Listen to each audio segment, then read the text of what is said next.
দোল পূর্ণিমা নিশি নির্মল আকাশ, ধীরে ধীরে বহিতেছে মলয় বাতাস। লক্ষ্মী দেবী বামে করি বসি নারায়ণ, করিতেছে নানা কথা সুখে আলাপ। শঙ্খধ্বনিতে শুরু হলো লক্ষ্মী পুজোর শুভক্ষণ। ভোগের গন্ধে মেতে আছে আকাশ। লক্ষ্মী পুজো মানেই আনন্দের আভাস। বিয়ের বছর তো গায়ে উপোস করতে পারিনি, তাই বিয়ের পর এটাই আমার হাতে প্রথম লক্ষ্মী পুজো বলা চলে। বিয়ের আগে বাড়ির মেয়ে হিসেবে পুজো করতাম, আর এখন বাড়ির বউ হিসেবে। কাজটা এক, কিন্তু ফিলিংসটা একদম অন্যরকম। উৎসাহ ছিল তুঙ্গে। ও বাড়িতে পেতলের মূর্তি ছিল, আর এ বাড়িতে কলার ডোঙার মধ্যে নারকেল দিয়ে বউ বানিয়ে পুজো করা হয়। এই নিয়মটা আমার কাছে একদমই অজানা। এই দেখো, সত্যিকারের কলার ডোঙা না পেয়ে আমাদের পেতলের বানিয়ে নেওয়া হয়েছে। এবার এতে 5 রকমের শস্য দেওয়া হয়, আর তার সাথে লক্ষ্মীর কুড়ি ও কাঁচা টাকা।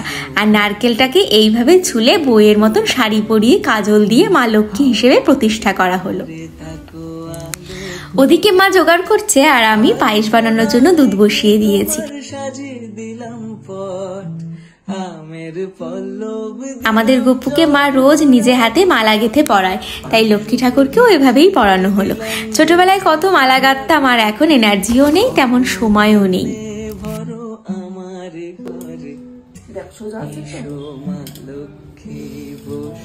আমার পায়েস এদিকে মোটামুটি রেডি, আর আমি লুচি ভাজা শুরু করলাম। অন্নভোগ আমাদের দেয় না, তাই লুচি আর পায়েস করলাম মায়ের জন্য।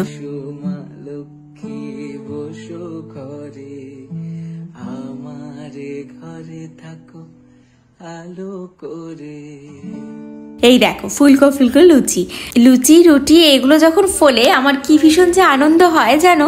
এই তো এইদিকে রেডি আমাদের সমস্ত জোগাড়। মুড়ি, মুড়কি, নাড়ু এগুলো তো আগের দিনই বানিয়েছিলাম, দেখেছোই তোমরা আগের ব্লগে।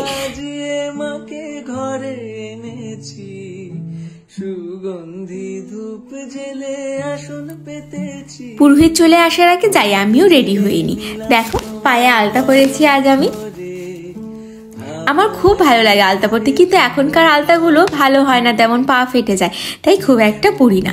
প্রথমে ভেবেছিলাম লাল টুকটুকে একটা শাড়ি পরবো, তারপরে ভাবলাম একটা নতুন শাড়ি যেহেতু আছে, আর মায়ের পুজোর দিনে নতুন শাড়ির ভাঁজটাই আজকে ভাঙি, একদম বউ সাজবো আজকে। এই তো আমিও মোটামুটি রেডি। কেমন লাগছে আমায়? নতুন বউ লাগছে? এ বাবা, আমার তো ঢং করতে করতে ওদিকে পুরোহিত এসে হাজির।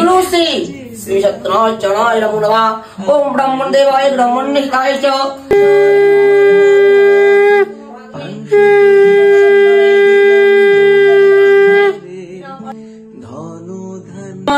মুকুশ্রিতামল মা লক্ষ্মী মাতা নমো নমঃ।